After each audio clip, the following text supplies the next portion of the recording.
tak tahu soal surat ini.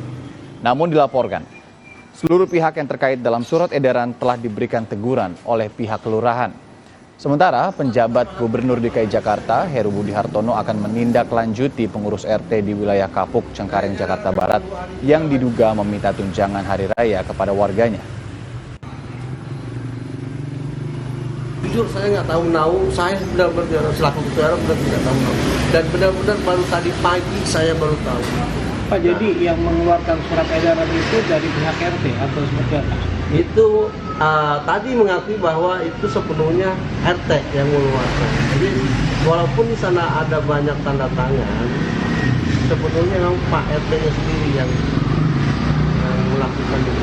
Memang kan sempat ditanya juga, ini kenapa bisa begini, itu saya bertanggung jawab, kata beliau gitu. Sementara itu Ketua RW 16 Kelurahan Kapuk, Kecamatan Cengkareng, Jakarta Barat mengatakan tidak tahu menahu juga soal penerbitan surat edaran RT 09. Seluruh pihak yang terkait di dalam surat edaran pungutan liar THR tersebut sudah diberi teguran secara lisan dan juga tertulis oleh pihak kelurahan. Dalam surat, warga diimbau untuk membayar THR dengan nominal yang sudah ditentukan, mulai dari Rp60.000 hingga Rp300.000. Di sisi lain, penjabat Gubernur DKI Jakarta Heru Budi Hartono akan menindaklanjuti pengurus RT di wilayah Kapuk, Cengkareng yang diduga meminta THR kepada warga. Jadi yang mengeluarkan surat edaran itu dari pihak RT atau seperti apa?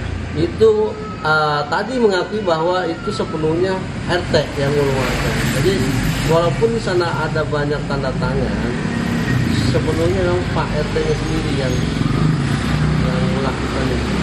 RT siapa Pak? Tadi hadir dalam pertemuan? Pak RT-nya hadir. Dan dia berbicara seperti itu, ada bahwa emang kan sempat ditanya juga, ini kenapa bisa begini, itu saya bertanggung jawab, kata beliau gitu. Bapak nggak ada mau kasih teguran atau seperti apa, imbauan?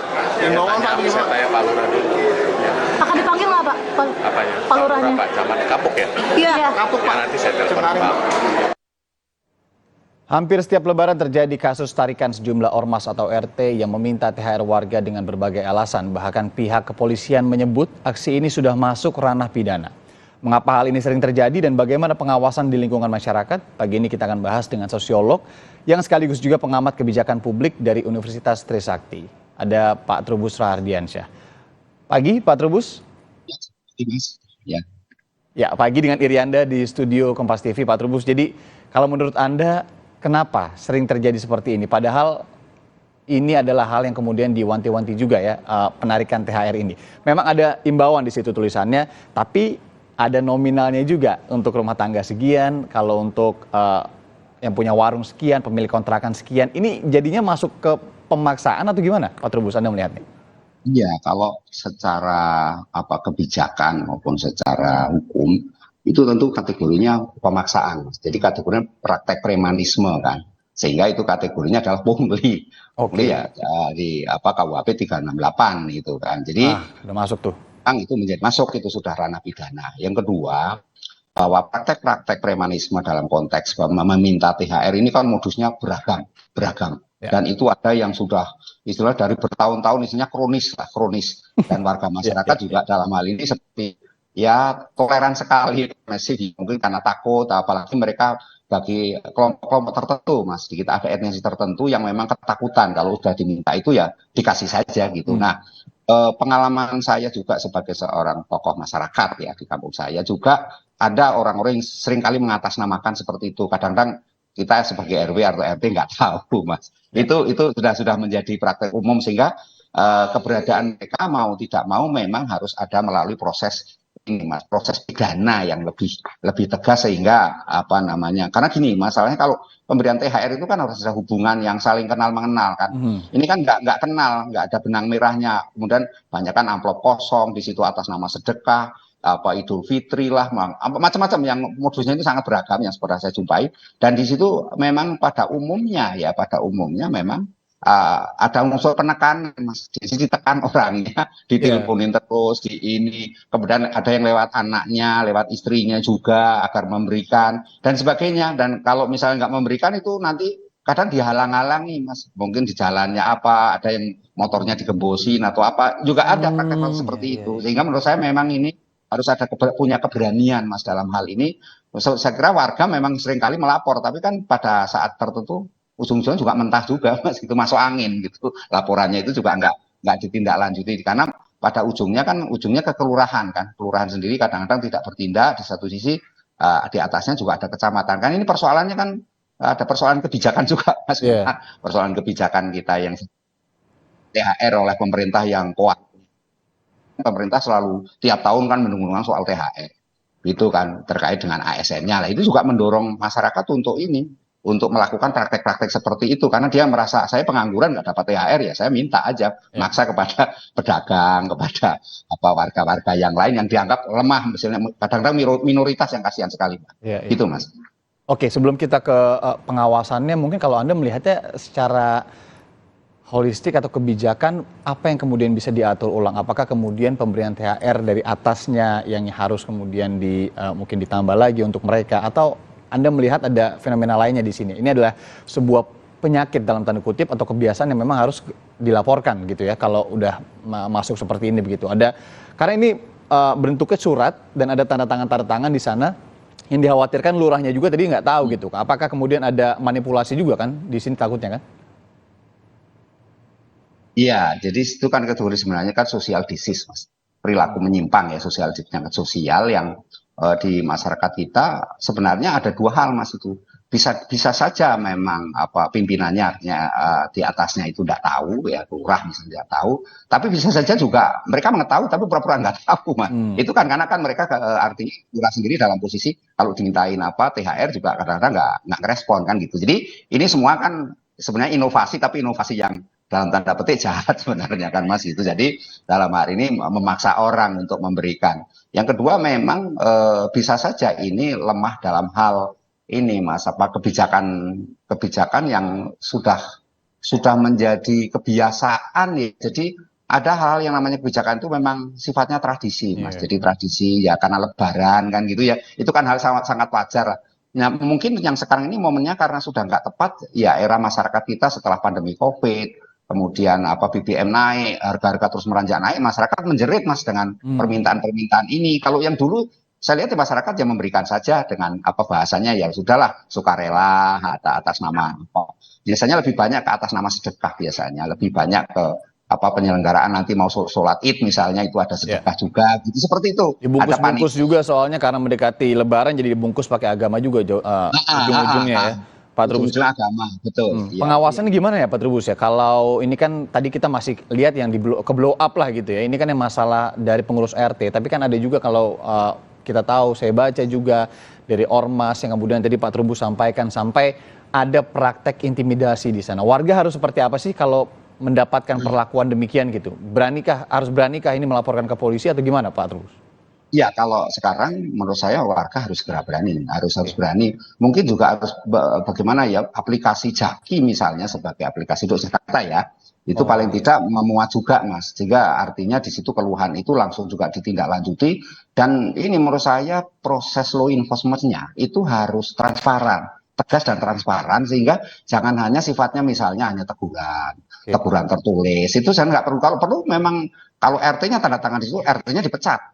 Gitu. Kalau RW-nya dipecat, itu harus ada tindakan yang lebih keras lagi Mas. Sehingga menurut saya ini memang kalau bahasa-bahasa yang ada sekarang sekedar ya itu administrasi ya, memang nggak efektif menurut saya itu. Yang kedua menurut saya memang masyarakat diberi kewenangan luas untuk mengadu. Nah cuman memang di sini harus ada bukti-bukti ya, bukti-bukti. Kadang-kadang kesulitan warga ini buktinya nggak ada karena yang datang itu kan biasanya orang yang kenal, orang yang dekat gitu ya, dekat kenal. Nah, mereka mendatangi, nah, sehingga nggak ada bukti, nggak ada, hanya diminta pengertiannya saja. Mohon maaf Pak, mohon pengertiannya akan memberikan. Seperti itu Mas, jadi memaksa tapi halus gitu. Itu juga ada. Iya. Padahal kalau namanya THR gitu ya, karena kalau di tempat saya pun ada Pak sebenarnya, tapi ini kan kesepakatan gitu ya antar warga yang kemudian inisiatif untuk memberikan misalkan petugas kebersihan di sana, kemudian juga satpam yang kemudian juga harus ada uang-uang misalkan untuk sahur dan lain-lain. Jadi selama ini merupakan sebuah kesepakatan musyawarah ya nggak masalah ya Pak ya, tapi bukan dalam bentuk meminta begitu kan? Iya, Ya. kalau kesepakatan itu kan berarti ada kesaling pengertian kan. Ya. Jadi TST tahu sama tahu. Nah, kalau dalam seperti itu kan namanya budaya positif juga kan dalam hari ini menjaga inilah saling ketergantungan kan, simbiosis mutualistis Nah. gitu ya, kira-kira seperti itu ya. Jadi memang ini harus dipahami dua hal Mas ATR. Satu bisa saja merupakan bentuk kepedulian sosial, kemanusiaan lah, kepedulian sosial sesama warga, tetapi juga bisa dipahami memang kalau sisi negatif yang tadi amplop kosong terus disuruh ngisi, nah, itu yang memaksa atau kepada Ada nominalnya lagi. Kalau Ada rumah Pak nominal. Trubus harus sekian kayaknya nih karena wah kelihatannya pengamat Iya. kemudian juga sering muncul di TV. Nah, kan itu lebih Betul. ngeri lagi. Nah, Pak, Iya. tapi saya ingin melihat dari sisi lainnya. Kita tidak bisa menolak fakta bahwa di beberapa tempat juga misalkan ormas ini kan juga ikut membantu memberikan pengamanan misalkan let's say begitu ya. Yang memang harus diapresiasi juga. Kita harus melihat sisi itu juga. Nah, Iya. tapi balik lagi kalau tadi jadi kepaksaan ada nominal dan lain-lain pasti juga ada yang menolak itu gitu. Apakah Anda melihat ini harus ada sebuah dialog dalam petinggi-petingginya harus memberikan anggaran sekian, menganggarkan untuk kemudian ormas tersebut ataupun RT RW tersebut, atau harus seperti apa? Tidak usah gitu. Ikuti aja aturannya. Iya. Iya, kalau menurut saya sih memang ada dua hal Mas yang bisa dilakukan. Pertama, bisa saja kita meningkatkan istilahnya TGB-nya mereka, gitu ya, TGB mereka sehingga mereka tidak dalam tanda kutip minta-minta, kita minta-minta tapi maksa gitu ya. Itu yang harus dilakukan. Nah, yang kedua, memang bisa saja kemudian keluar suatu kebijakan tegas, pokoknya tidak ada sama sekali atau dilarang, pokoknya no way gitu yang namanya istilahnya praktek-praktek premanisme. Karena sesungguhnya apapun adanya ini akan terus timbul dengan modus yang berbeda. Nanti tahun depan juga ada lagi, setiap lebaran setiap ada lagi. Karena ini persoalannya kan setiap daerah punya kesepakatan sendiri-sendiri ya, di mana kemudian ada daerah yang tadi kita katakan sepakat, ya udah welcome aja, fine aja lah kira-kira gitu ya, sama-sama kasih lah gitu ya. Karena memang ada itu tadi simbiosis mutualistis itu, kemudian saling membutuhkan juga pengamanan dan sebagainya, yang kita juga harus tahu kondisi mereka memang kekurangan. Yang kedua memang praktek-praktek pengangguran selama ini sesungguhnya menjadi penyebab juga di antara mereka kemudian melakukan tindakan-tindakan yang berbau ya premanisme tadi. Memang, Pak Trubus, tapi, ya. Terakhir singkat, ini kan kalau kita melihat berarti kalau Anda melihatnya sudah berjalan sedemikian lama dan mungkin masih akan berjalan terus, sudah ada lah masalahnya misalnya begitu ya. Sistem seperti apa yang kemudian ini harus dimanfaatkan oleh warga yang bisa dibuat oleh pemerintah? Misalkan tadi Anda sebutkan sistem jaki gitu, untuk misalnya pengaduan saja ya, keluhan gitu, itu harus diaktifkan lagi, dimaksimalkan? Iya, menurut saya itu yang harus dimaksimalkan, dan di situ ada transparansi yang perlu. Sebenarnya masyarakat juga kalau terbuka jujur memang digunakan untuk apa, itu sebenarnya masyarakat juga cukup ini memberi, artinya toleransi lah gitu. Cuman persoalannya kemudian yang kita prakteknya itu ada juga yang memanfaatkan, jadi celah itu untuk kepentingan pribadinya lah, ini yang harus ditingkatkan. Nah, itu lo enforcement-nya jelas. Kalau itu yang karena ya saya nggak menyalahkan RT RW juga menandatangani Mas, karena posisinya kan dia juga menjaga ini ya, harmonisasi sesama inilah ke RT-an atau ke RW-an di dalam warga ya, apalagi RT RW juga dipilih oleh masyarakatnya Mas. Dia takut juga nanti nggak incumbent-nya nggak diperpanjang lagi, nggak dipilih lagi, itu kan juga praktek itu Mas ya. Kemudian juga harus sangat di garis bawah ini juga sekaligus edukasi hari ini ya, jangan memaksa karena ada KUHP-nya 368 ini terkait dengan pungli begitu ya. Jadi semoga ini bisa menjadi pembelajaran ke depannya bagi siapapun di jabatan apa misalkan ini mau meminta, kemudian juga dalam tanda kutip memaksa, jangan memaksa. Karena memang nantinya ada inisiatif, kemudian juga keinginan untuk warga memberikan, itu akan jauh lebih harmonis dan baik begitu ya. Pak Trubus Radiansyah, terima kasih Pak sudah meluangkan waktu pagi ini di Sapa Indonesia Pagi. Sehat-sehat selalu. Saudara, usai jeda kami akan kembali dengan sejumlah informasi lain. Ini salah satunya terkait dengan ribuan pemudik dengan menggunakan kapal laut mulai meninggalkan pelabuhan Laut Sorong, Papua Barat Daya. Informasinya akan kami hadirkan sesaat lagi.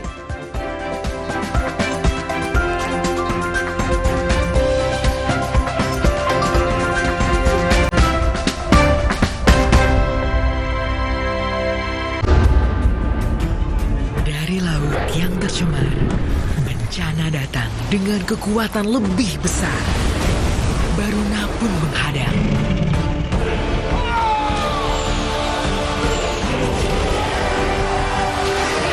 Inilah serangan pamungkas Baruna. Mengembalikan damai untuk semua. Marjan, rayakan manisnya kemenangan.